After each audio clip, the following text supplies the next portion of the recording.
the thumb screws. Well, Rutgers culture, we all know it. The RU screw. Nobody is spared the RU screw.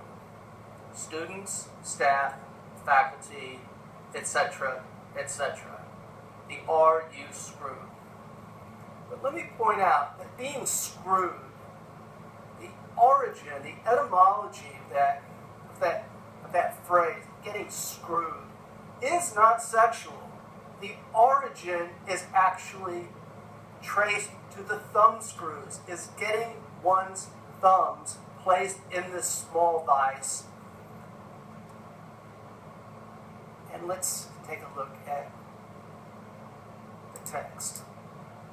Small looking device has become famous, the name being publicized in stories and movies. Yeah, we know that. The thumb screws were used to crush individuals' thumbs to stop their thefts and illegal activities. Once the device had been used, the victim would find it difficult to use their thumbs. More than likely, thumbs would never recover fully after such an implement was used, resulting in long-lasting disability. Many variations of this device exist, and each other have their own horrifying results. Some thumb screws contain spikes and sharp edges, almost chopping the thumbs off completely. Thumb screws are believed to be used in this very day in certain parts of the world for both punishment and torture. More about that later, but things to do. Imagine your thumbs have been crushed. Try picking up something without using your thumbs. Good luck, mate. Now, try putting the same item in your pocket. Good luck. RU screw. Once again, is not sexual in origin. It goes back to this particular torture device. As you can see, it's relatively small. That's why gangsters used it. They could carry it around in their pocket.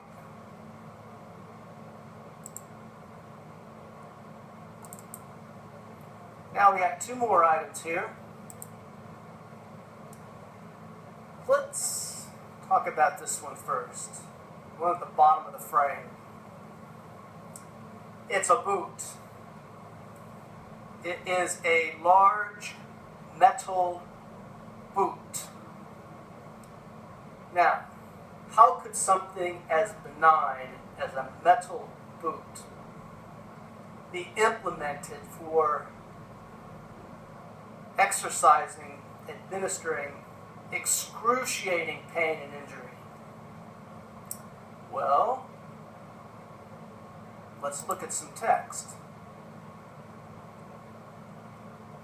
And there you go. You can't make this up. Somebody came up with this idea. I don't know who it is.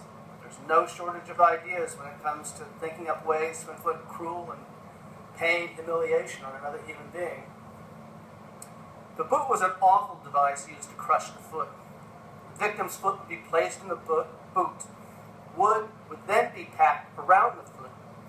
The boot would then be filled with either oil or water, resulting in the swelling of the wood and crushing the foot. The boot would then be placed under a fire, bringing the contents to a boil, resulting in the victim's foot falling off. Now, this is basic physics. They put the foot inside this metal boot, and they pack it with chunks of wood. And they pour oil or water into the device, putting it over an open fire. And as the contents heat up, the wood expands, crushing the foot. Once the victim's foot had dropped off, the wound of the leg would be quite big and open to infections and diseases lingering in the prison and surrounding areas. You can't make this up. The version in front of you was referred to as the Spanish boot or the Scottish boot. Other variations did exist. They were all designed to crush the leg in its entirety. Things to do. Try putting the boot on your foot. We advise you to remove your shoes. The boot. And there it is.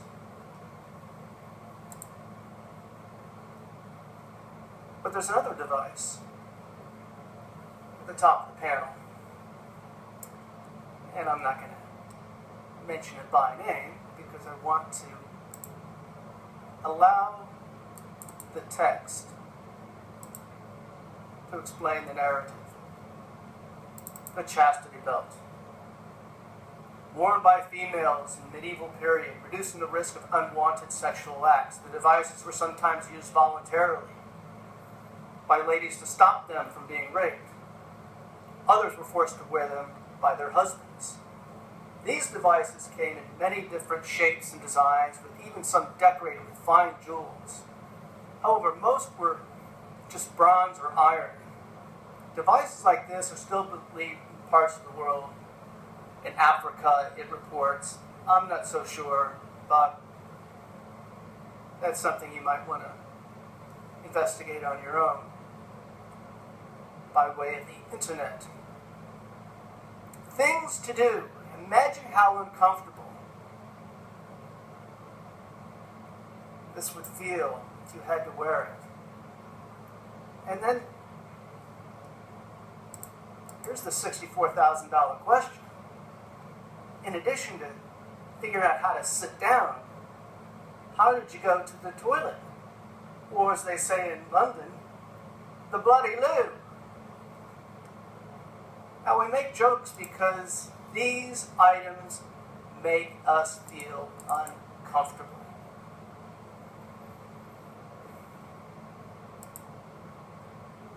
And with that, I'm going to pause.